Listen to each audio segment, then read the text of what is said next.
Assalamualaikum warahmatullahi wabarakatuh. Nama saya Azira binti Muhammad Zaki. Hari ini saya ingin menerangkan tentang maksud sistem pendidikan Islam dan sistem pendidikan Barat. Pendidikan dikenali sebagai tabiah dalam bahasa Arab.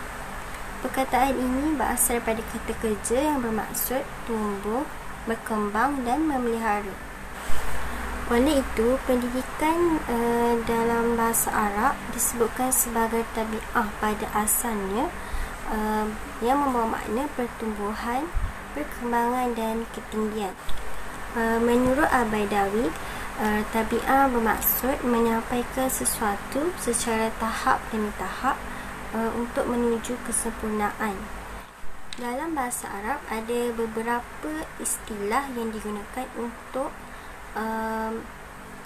dipergunakan dalam pengertian pendidikan. Biasanya taklim dipergunakan sesuai dengan firman Allah yang bermaksud, dan dia telah mengajarkan Nabi Adam akan segala nama benda dan gunanya. Kemudian ditunjukkan kepadaku semua nama-nama benda ini jika kamu golongan yang benar. Terdapat 4 golongan sejana muda yang mengemukakan berbagai definisi berhubung dengan pengertian pendidikan Islam. Yusuf Al-Qaradawi mendefinisikan pendidikan Islam sebagai pendidikan proses yang mencakupi keseluruhan hidup, termasuk akal dan hati, akhlak dan tingkah laku, jasmani dan rohani.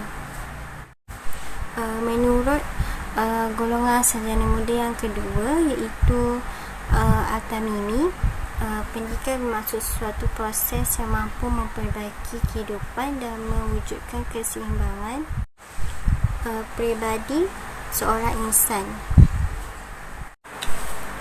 Yang kedua, sistem pendidikan Barat. Sistem pendidikan Barat dibahagikan kepada 3 bahagian, iaitu ciri, proses dan hasil. Konsep pendidikan pada pandangan umum ialah aktiviti-aktiviti yang berkaitan dengan perkembangan dan pembentukan dari segi ilmu, kemahiran, jasmani dan dari segi pandangan khusus pula, pendidikan bermaksud aktiviti persekolahan. Ini bermakna pendidikan mempunyai objektif, rancangan dan organisasi untuk mendidik insan supaya menjadi seorang yang berakhlak mulia, berilmu dan berkemahiran. Pendidikan dalam bahasa Inggeris ialah education. Ia berasal daripada bahasa Latin, iaitu educare. Pendidikan bermaksud memelihara, membimbing dan mengasuh kanak-kanak. Pendidikan dari sudut ciri pula, ia adalah bersifat wajib dan berterusan dari buayan ke liang lahat. Ini dikenali sebagai lifelong learning, iaitu pembelajaran sepanjang hayat. Saya ada mengambil kata-kata daripada seorang tokoh ilmuwan, iaitu Plato. Plato menyatakan bahawa pendidikan mampu melahirkan seseorang individu yang mulia. Beliau juga menyatakan bahawa pendidikan mampu melahirkan golongan manusia, iaitu pemimpin, pekerja dan tentera. Konsep pendidikan mengikut Aristotle ialah pendidikan bersifat etikal dan politikal, memenuhi peraturan dan tingkah laku yang baik. Menurut seorang lagi tokoh ilmuwan, iaitu Froebel, beliau berpendapat bahawa pendidikan bertujuan mencapai kehidupan yang lurus, suci dan mulia. Falsafah pendidikan Islam terbahagi kepada 7 cabang pendidikan, iaitu jasmani, iman, akhlak, mental, jiwa, sosial dan seks. Setelah tanah Melayu merdeka daripada jajahan kuasa barat dan timur seperti Jepun, dan kemudian membentuk negara Malaysia, Akta Pelajaran 1961 telah diperkenalkan bagi menekankan mengenai kewajipan pendidikan Islam untuk kerajaan pusat. Sebagai contoh, seorang murid Islam mesti diberikan pendidikan Islam sepanjang dia berada di sekolah rendah dan menengah.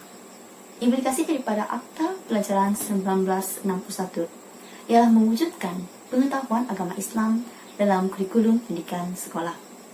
Hasil penekanan terhadap pendidikan Islam dalam kurikulum menyaksikan pelbagai perkembangan pendidikan Islam kini, iaitu sebagai subjek pendidikan Islam yang diwajibkan dalam kurikulum standard sekolah rendah KSSR dan kurikulum bersepadu sekolah menengah. Penubuhan sekolah-sekolah agama seperti Sekolah Menengah Kebangsaan Agama pula menjadi tempat penghayatan nilai Islam dan tempat pendedahan kepada lebih banyak ilmu-ilmu berkaitan agama Islam berbanding sekolah menengah lain. Selain itu, kursus tamadun Islam, tamadun Asia telah diperkenalkan di institusi pengajian tinggi dan institut pendidikan guru sejak 1983 sehingga sekarang dengan tujuan untuk memperkenalkan falsafah pendidikan Islam kepada pelajar-pelajar. Dengan wujudnya golongan muda yang mendalami agama, maka secara tidak langsung falsafah pendidikan Islam yang mahu melahirkan insan berilmu dan beragama dapat dicapai.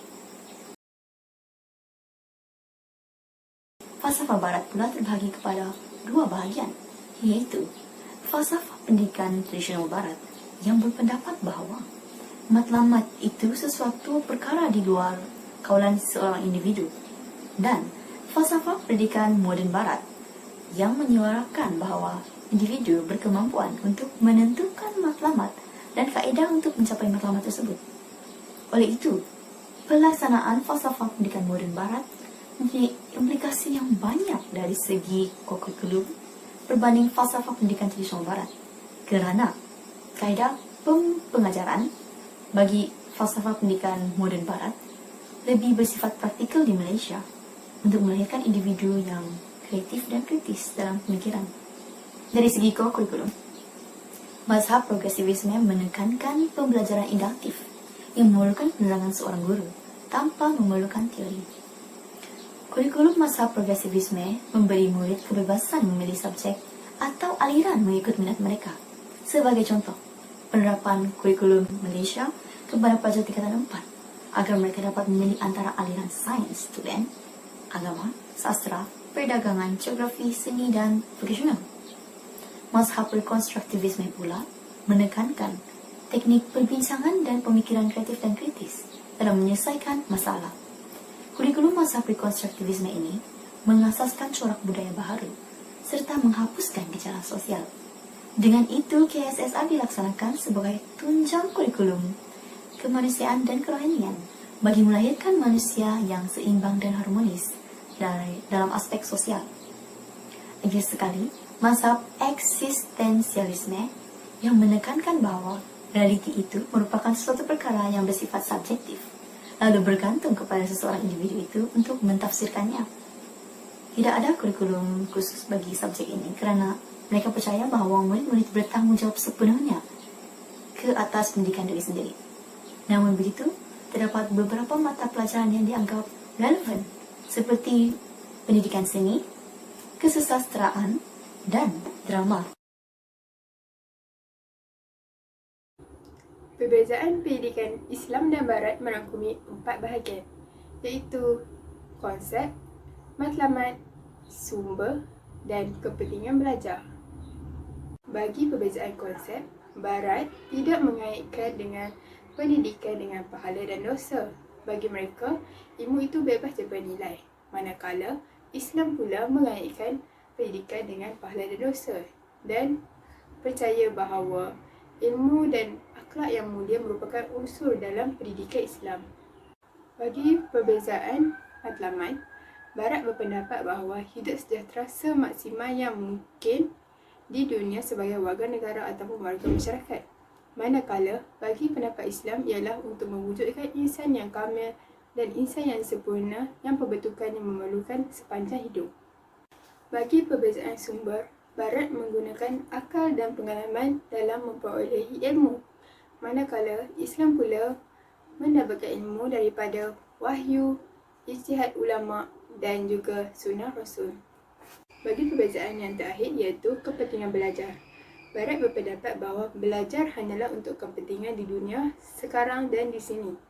Manakala pendidikan Islam pula berpendapat bahawa belajar tidak hanya untuk kepentingan di dunia tetapi juga untuk kebahagiaan di akhirat nanti. Antara cadangan yang boleh dilakukan untuk mengurangkan salah faham antara pendidikan Islam dan pendidikan Barat ialah dengan mengadakan forum ataupun program bual bicara yang terdiri daripada ahli panel cendekiawan Barat dan cendekiawan Islam yang membicarakan tentang masalah yang timbul dalam kalangan masyarakat serta membuka mata masyarakat dalam mengenal pasti perbezaan antara pendidikan Islam dan pendidikan Barat. Penjelasan tentang pendidikan Barat dan Islam menunjukkan adanya jurang cara berfikir antara para ilmuwan yang menghasilkan karakter yang berbeza. Namun begitu, pendidikan merupakan asas ketamadunan sesebuah bangsa. Pendidikan yang seimbang mengikut fitrah kejadian manusia mampu mewujudkan tamadun yang melahirkan bangsa yang cemerlang. Oleh itu, pendidikan yang sebenar haruslah merangkumi seluruh dimensi kehidupan manusia.